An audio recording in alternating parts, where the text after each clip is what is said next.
भगवान संकल्प करते हैं मैं एक हूं बहुत हो जाऊं।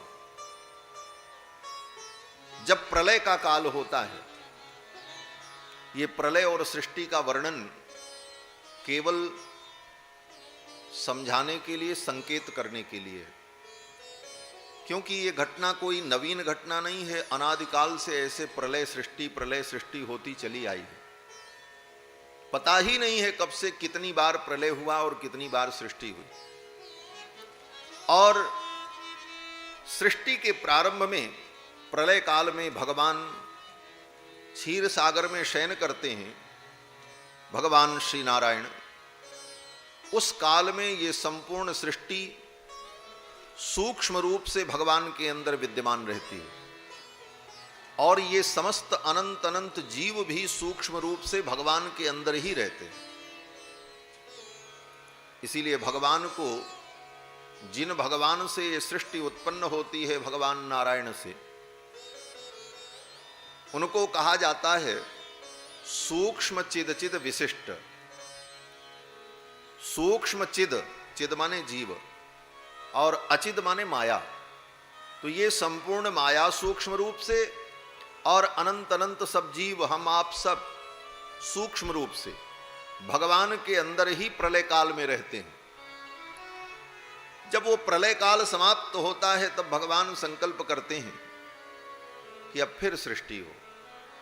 एको हम बहुश्याम, मैं एक हूं बहुत हो जाऊं। ये भगवान का संकल्प होता है। अब ये संकल्प भगवान क्यों करते हैं? क्यों ये प्रपंच भगवान ने रचा?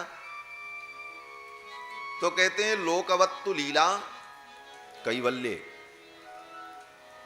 जैसे लोक में, संसार में देखा जाता है कि हम आप सब साधन से संपन्न हो जाएं, सब प्रकार की चीजें हमें उपलब्ध हो जाएं, कोई कोई कमी न हो, सेवा करने वाले सेवा करें, पुत्र परिवार सब अनुकूल हो, और आपकी कोई जिम्मेदारी भी न रहे, सब जिम्मेदारी संभालने वाले लोग हों, तो आप क्या करेंगे?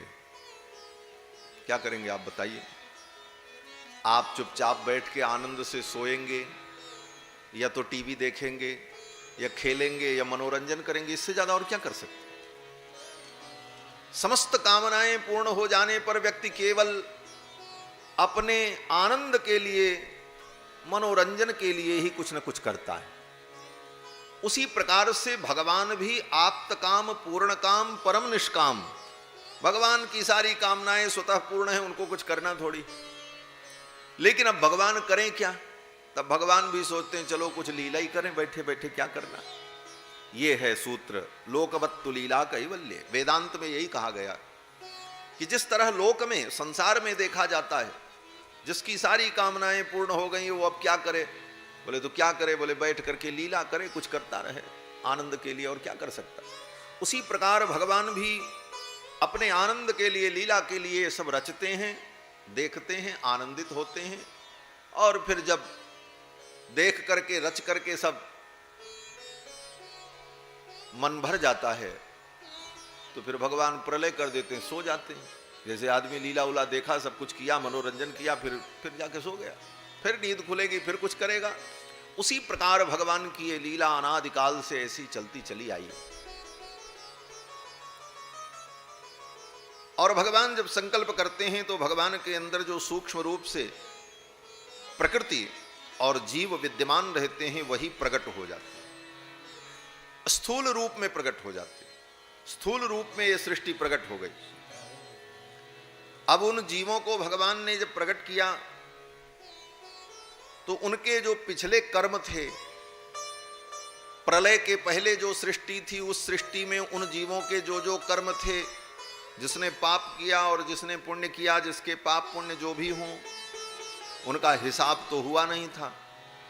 क्योंकि जब प्रलय होती है तो ऐसा नहीं होता है कि भगवान कोई दरबार लगावें और सारे प्राणियों के कर्मों का हिसाब हो जाए, और हिसाब होने के बाद खाता क्लोज हो जाए, उनका अकाउंट क्लोज कर दिया जाए, तब प्रलय किया जाए। ऐसी व्यवस्था नहीं होती।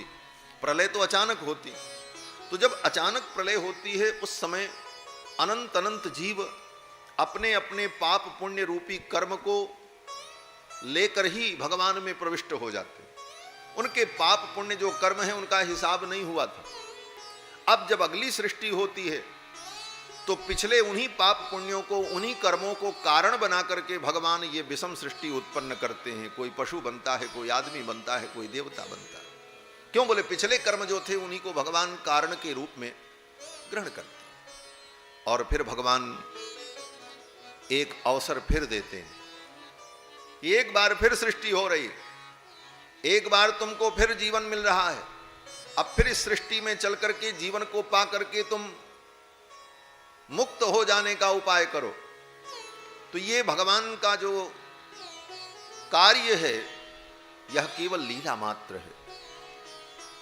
भगवान संकल्प करते मैं एक हूं, बहुत हो जाऊं, और यहीं से सृष्टि प्रारंभ होती है। ब्रह्मा के, भगवान नारायण के नाभि से एक कमल पुष्प प्रकट होता है और उस कमल पुष्प पर ब्रह्मा जी का प्रादुर्भाव होता है भगवान के संकल्प मात्र से। आज के वैज्ञानिक कहते हैं ये सृष्टि अपने आप हुई, प्रकृति में ही सब कुछ हुआ, क्योंकि आज का विज्ञान ईश्वर को नहीं मानता।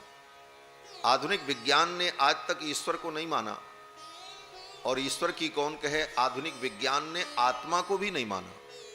आधुनिक विज्ञान आत्मा की सत्ता को भी नहीं मानता। वो कहता है शरीर में आत्मा उत्मा नहीं होती।